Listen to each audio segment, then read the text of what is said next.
নমস্কার, জয় শ্রীরাম, হর হর মহাদেব। দিন কয়েক আগে আমি একটা প্রতিবেদনে বলেছিলাম যে এই যে তৃণমূলের ভাঙচোর সব দেখা যাচ্ছে, দুদিনে এসে রাজনীতি করা এই ঋতব্রত ব্যানার্জি আর সন্দীপন সাহাদের এত অকাত হয়ে যায়নি যে তৃণমূলকে ভেঙে দেবে। এই তৃণমূলের ভাঙনের পিছনে আসলে দুজন ভয়ঙ্কর রকমের ধুরন্ধর রয়েছে, এবং আমি যে কতখানি ঠিক ছিলাম আজকে কিন্তু সেটা প্রমাণিত হয়ে গেছে।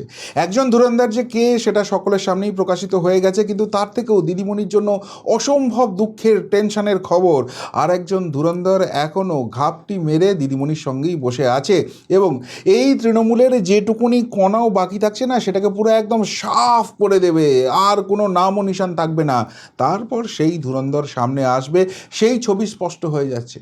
অন্যদিকে আজকে কিন্তু একটা বড় ঘটনা ঘটছে, সেটা হচ্ছে অভিষেক ব্যানার্জি তার কিন্তু সিআইডির ভবানী ভবনে গিয়ে ভালো করে রগরানি চলছে, এবং সেখানে অভিষেক ব্যানার্জি 3 দিক দিয়ে ঘিরে যেতে চলেছে। এবং এর থেকেও যখন একটা গুরুত্বপূর্ণ খবর সামনে আসছে, সকলকে কিন্তু সেটা নিয়ে আলোচনা করতে হচ্ছে। সেটা হচ্ছে এই দিল্লিতে তৃণমূলের একটা আলাদা ব্লক তৈরি হচ্ছে, যেখানে অভিষেক আলাদা করে চিঠিফিটি দিয়ে অনেক কিছু চেষ্টা করছে, কিন্তু তাতে লাভ কিছু হবে না। উল্টে একটা কিন্তু খুব ইম্পর্টেন্ট মেসেজ চলে গেছে। এটা নিয়ে প্রথম দিন থেকেই আমি কিন্তু কার্যত বিদ্রোহী ভূমিকায় রয়েছি। এই স্টেপটাকে মেনে নিতে পারছি না, যতই এখানে শাক দিয়ে মাছ ঢাকার চেষ্টা করা হোক না কেন।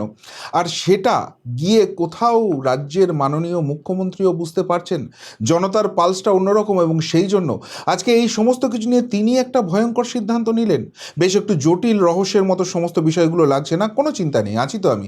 একদম জলের মতো সহজ করে এক এক করে আপনাদের সামনে নিয়ে আসছি। প্রথমেই যেটা খুব গুরুত্বপূর্ণ বিষয় আপনাদেরকে বলবো, আমি কদিন আগে ইন্ডিয়া টিভি শোতে বলছিলাম, যখন আমাকে জিজ্ঞাসা করা হচ্ছিল, ওই বারবার তৃণমূল কংগ্রেসের তরফ থেকে বলা হচ্ছিল, মানে মমতাপন্থী তৃণমূলের তরফ থেকে জিজ্ঞাসা করা হচ্ছিল না, এই যে এত বিদ্রোহের কথা বলা হচ্ছে, সব বকওয়াস।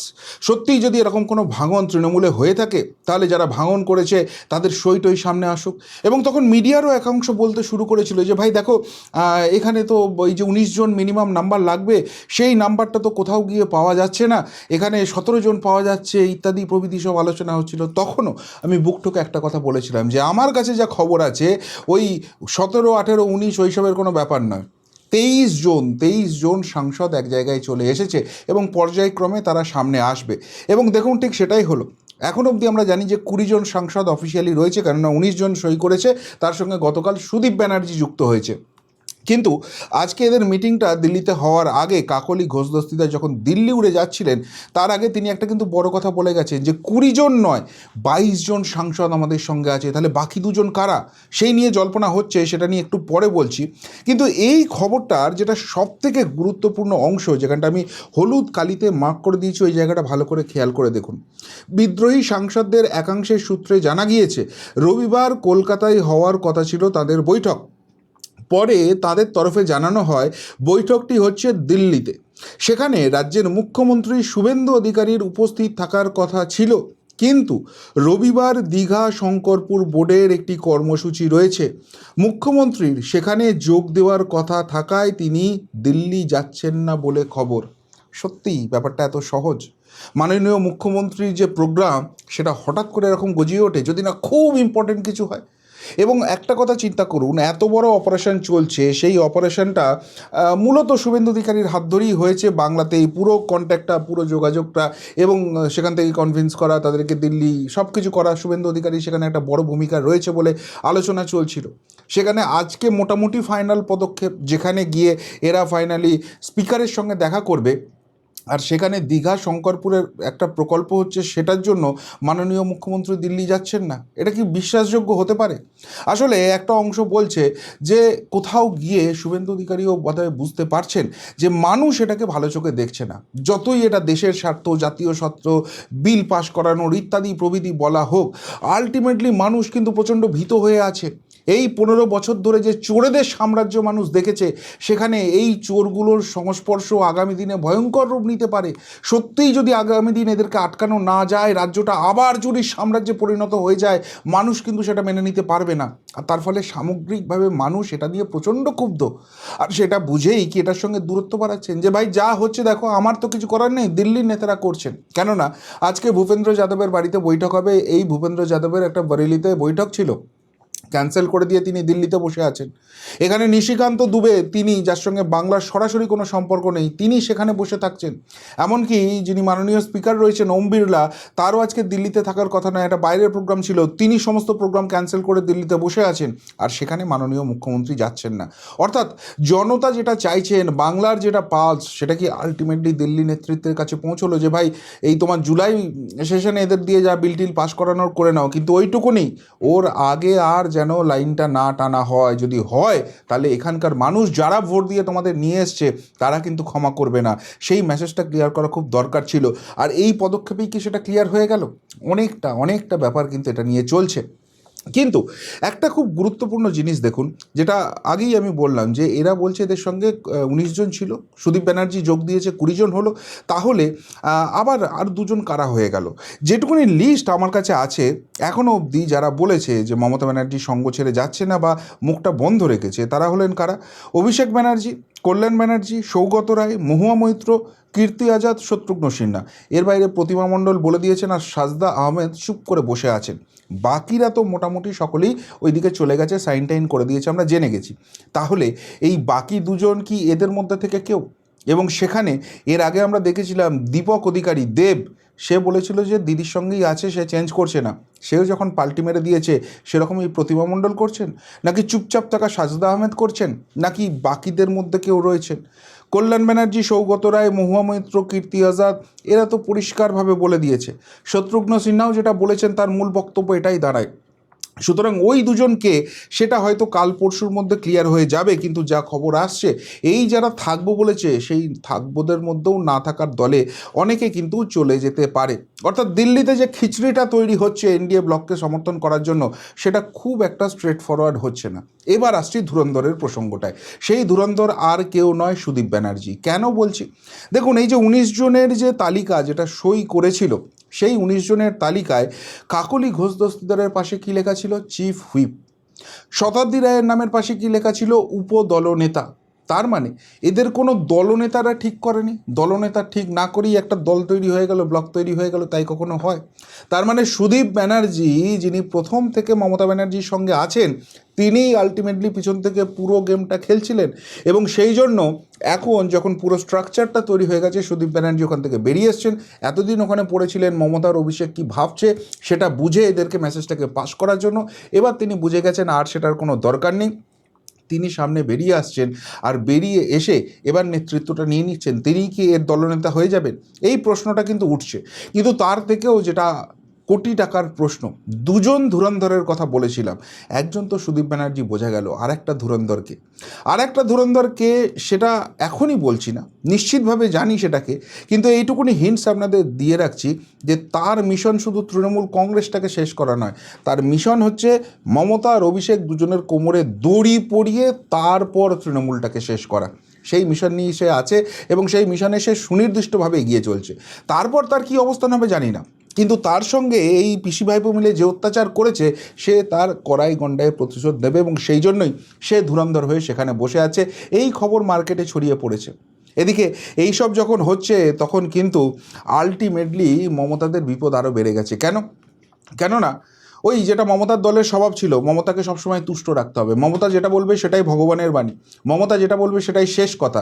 কেননা মমতার ছবি ছাড়া এদের তো নিজস্ব কোনো অকাত নেই। কিন্তু সেটা করতে গিয়ে কাকলি ঘোষ দস্তিদারের ছেলে, একজন ডাক্তার, বিদেশে থাকেন, তাকে উল্টোপাল্টা কথা বলে দিয়েছিল, এবং সেটা নিয়ে এরা এই কাকলি ঘোষ দস্তিদারের ছেলে কিন্তু ছেড়ে কথা বলার লোক নয়। সে বলছে মমতা ব্যানার্জি, কল্যাণ ব্যানার্জি, সৌগত রায়, মহুয়া মৈত্র এবং প্রাক্তন বিধায়ক সোনালী গুহ, এই কজনের বিরুদ্ধে সে কিন্তু আইনি ব্যবস্থা নিচ্ছে। কেননা এরা এই কাকলি ঘোষ দস্তিদারের ছেলে সম্বন্ধে বলছে যে সে নাকি টিকিটের জন্য মরিয়া ছিল, সেই টিকিটটা পায়নি, এবং সেটার জন্য ক্ষোভ থেকেই কাকলি এই বিদ্রোহটা করেছিল। কিন্তু আজকে তো প্রমাণিত হয়ে গেছে যে এই বিদ্রোহ অ্যাকচুয়ালি কাকলির মস্তিষ্ক প্রসূত নয়। কাকলি যা সামনে এগিয়ে এসে জিনিসটা ইনিশিয়েট করেছিল, কেননা ধুরন্ধর সুদীপ ব্যানার্জি সে পিছন থেকে এই জিনিসটা করতে বলেছিল। আর এই কাকলি ঘোষ দস্তিদারের ছেলে বলে দিয়েছে যে সে টিকিটের জন্য লালায়িত ছিল না। কোথাও গিয়ে সে কোনো দাবি জানায়নি, বরং তাকে বারবার ফোর্স করা হয়েছে দাঁড়ানোর জন্য। সে বলেছে আমার কেরিয়ার ছেড়ে আমি আসবো না, আমি বিদেশে ঠিক আছি।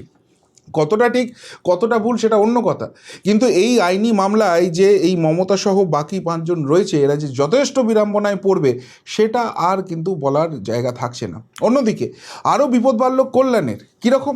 এই কল্যাণে তো ভাবে যা বলে সেটাই শেষ কথা না, ওই মমতার দলের একজন নিজেকে মুখ্যমন্ত্রী ভাবার লোক তো অমিত শাহজিকে যা তা বলেছিল সেই পুরনো রেকর্ড বার করে এই কল্যাণের বিরুদ্ধে এবার শ্রীরামপুর থানায় একটা মামলা হয়ে গেছে, একটা এফআইআর হয়ে গেছে। এখন কল্যাণ তার কার্যকারণ তার সমস্ত কিছু সকলের কাছেই আছে এবং এখন যে পরিমাণ বাড়াবাড়ি করছে, যে ধরনের কথাবার্তা বলে, সকলেরই গা জ্বলে আছে এবং যে অভিযোগটা হয়েছে সেটা মাননীয় অমিত শাহজিকে অপমান করার জন্য।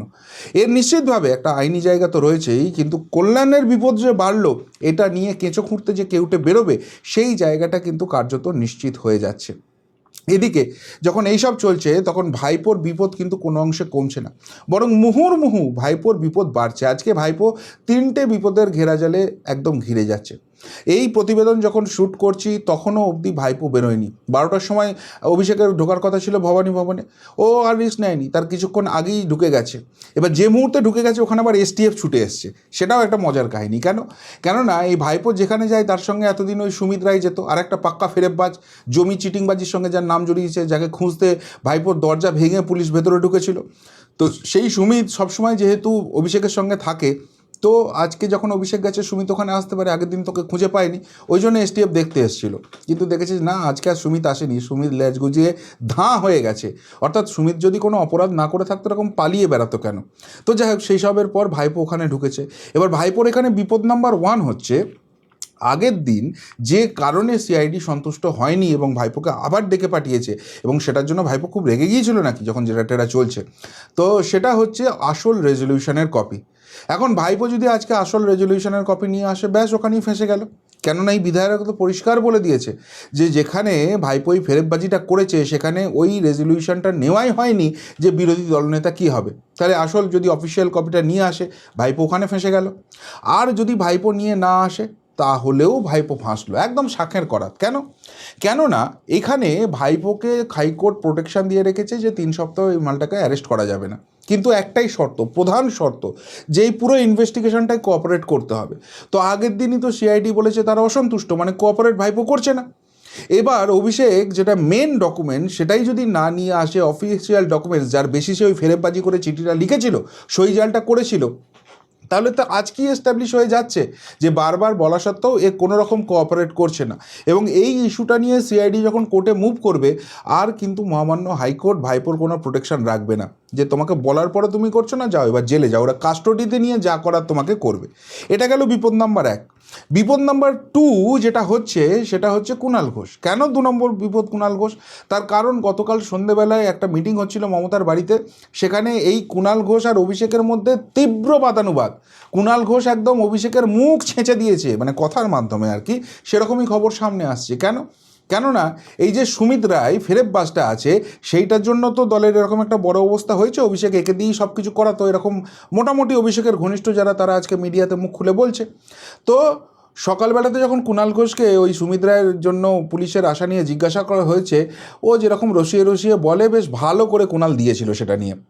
তো অভিষেক সেটা নিয়ে কুণালকে চেপে ধরেছে যে তুমি কেন ভাই এরকম করে বলেছো। আর কুণাল নাকি তাতে প্রচণ্ড রেগে গেছে যে এই সুমিত রায় তৃণমূলের কে, তাকে কেন ডিফেন্ড করতে যাব। এই নিয়ে দুজনের চরম বাগবিতণ্ডা হয়েছে।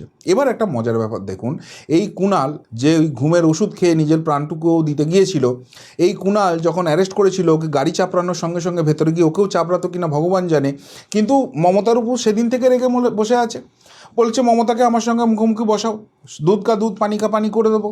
এই মমতা হচ্ছে সারদার সবথেকে বড় বেনিফিশিয়ারি। যাই হোক, সেটা তো আজকে হয়নি, কিন্তু কুণালের এই অপমানটা কি কুণাল মনে রেখেছে? তার উপর কালকে রাত্রে অভিষেকের সঙ্গে এই ঝামেলাটা, এবং সেটা নিয়ে আজকে যখন যেটুকুনি শোনা যাচ্ছে কুণাল আর অভিষেককে মুখোমুখি বসিয়ে জেরা করা হবে, কুণাল কি সবটুকুনি উগরে দেবে? যদি উগরে দেয়, ভাইপোর খেলা ওখানে শেষ হয়ে গেল, ভাইপোর জেল যাওয়া নিশ্চিত হয়ে গেল, সেটা কুণাল ঘোষের হাত ধরে। আর কুণাল যদি না বলে তাহলে কি হবে? যদি না বলে তাহলে কিন্তু কুণাল নিজে ফেঁসে যেতে পারে। তার কারণ হচ্ছে, যেটুকুনি খবর আমরা পাচ্ছি, সিআইডি কিন্তু ইনভেস্টিগেশন করে যা পারিপার্শ্বিক তথ্য সংগ্রহ করে ফেলেছে, যা ডকুমেন্টস এভিডেন্স নিয়ে নিয়েছে, সেখানে কুণাল কিন্তু অস্বীকার করার জায়গায় থাকবে না। যদি করে, কুণালও কিন্তু বিপদে পড়ে যেতে পারে। ফলে কুণালের থ্রু দিয়েই কিন্তু অভিষেকের বিপদটা চরম সীমায় যেতে চলেছে। আর এইবার সবথেকে যেটা গুরুত্বপূর্ণ 3 নম্বর পয়েন্টটা আসছে, সেটা হচ্ছে ওই সুমিত রায়, যাকে নিয়ে কুণালের সঙ্গে অভিষেকের লেগেছিল। কেন সুমিত রায় প্রবলেম হচ্ছে? এই অভিষেকের যারা ঘনিষ্ঠ তারা একটা কথা বলছে আজকে, যে অভিষেক তো বারবার বলতো যে আমার 5 পয়সার দুর্নীতি কেউ প্রমাণ করতে পারবে না, দিল্লি আমি ফাঁসির মঞ্চে চলে যাব। তার কারণ হচ্ছে অভিষেক সমস্ত অপরাধটা করাতো নাকি এই সুমিতকে দিয়ে। এখন সুমিত যদি ধরা পড়ে যায়, সুমিতকে আলটিমেটলি সব উগড়ে দিতে হবেই। তাহলে ভাইপো কিভাবে কি অপারেশন করিয়েছে, যেটার খবর নাকি মমতা ব্যানার্জির কাছেও নেই, সেটা সুমিত সবটা জানে। আর সেটা বলে দিলেই ভাইপোর খেল ওখানেই খতম হয়ে যাচ্ছে। অর্থাৎ আলটিমেটলি কিন্তু ভাইপো ঘিরে গেছে, 3 দিক থেকে ঘিরে গেছে, ভাইপোর আর বেরোবার কোনো জায়গা নেই। এবং সেটা শুধু এই সিআইডি কেসটাই, এরপর তো আগামী দিনে কালকে এর ইডি ইন্টারোগেশন আছে, তারপরের দিন আবার সিআইডি ইন্টারোগেশন আছে ওই ডিজে বাজানোর কেসে। 22 তারিখ ত্রিপুরার কোর্ট ডেকেছে, ডায়মন্ড হারবারে জালি ওষুধের ব্যাপার বেরোচ্ছে, তারপর 250 কোটি টাকার একটা আবার স্ক্যাম নতুন করে অভিজিৎ দাস ববি তিনি করে দিয়েছেন। তো সব মিলিয়ে কিন্তু ভাইপো মোটামুটি ঘিরে যাচ্ছে। ওদিকে পিসির যে যন্ত্রণাটা রয়েছে, ওর এফআইআরটাও কিন্তু বেশ ভালো দিকেই এগোচ্ছে, নন বেলেবল সেকশন আছে, পিসিও অ্যারেস্ট হবে।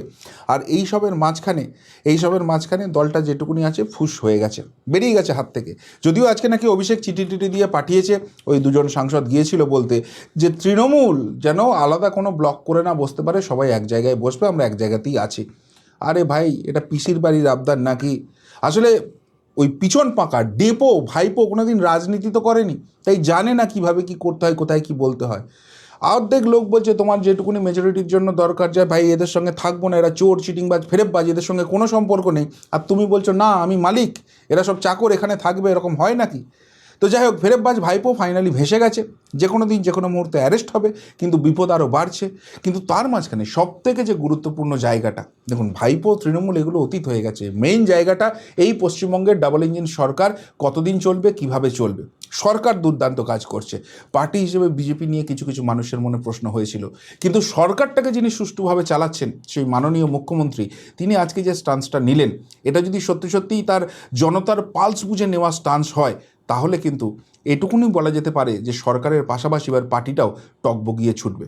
সব মিলিয়ে পশ্চিমবঙ্গের এই যে রাজনৈতিক অবস্থান, এই নিয়ে কি বলবেন? যদি কিছু বলার থেকে অবশ্যই কমেন্ট বক্সে কমেন্ট করে জানাবেন। এখনকার মতো এখানেই শেষ করলাম, ফেরত আসছি নতুন প্রতিবেদন নিয়ে খুব তাড়াতাড়ি। ভালো থাকবেন, সাথে থাকবেন, পাশে থাকবেন। নমস্কার।